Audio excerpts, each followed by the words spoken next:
This is part of the wrap-up of the 4945 AA pair New Haven that has already been detailed. This is $495, the dummy A unit. It was all finished except for the replacement of the speaker. The speaker had deteriorated. The paper had rotted off. Matter of fact, this is the front where the paper was attached.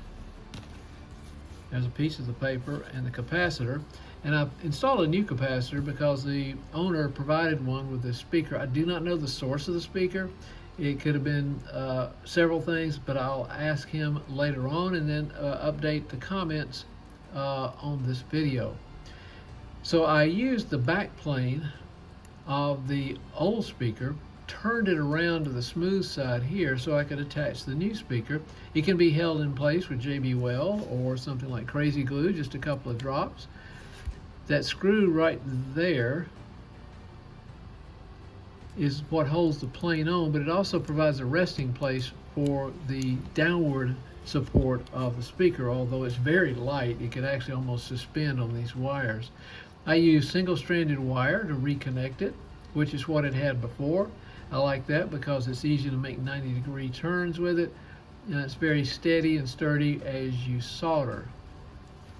Let's take a look at the back side. I used the existing resistor and then spanned it with the new capacitor. It's a Texas Instrument capacitor. And I also leveraged this arm here, which keeps the wires that are suspended. One comes from the track. This one right here goes to the headlight, and then the yellow one goes to the speaker. So that's probably providing them power or ground, whatever way, doesn't really matter.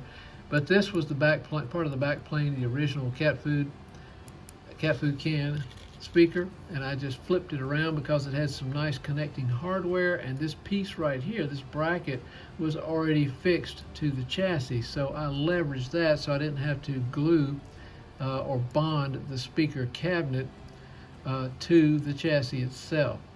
It has the characteristics, and you'll see in a video in just a moment, of any American Flyer horn that's in these Alcos, and that is when track power is not applied, then the horn has great volume, very good volume.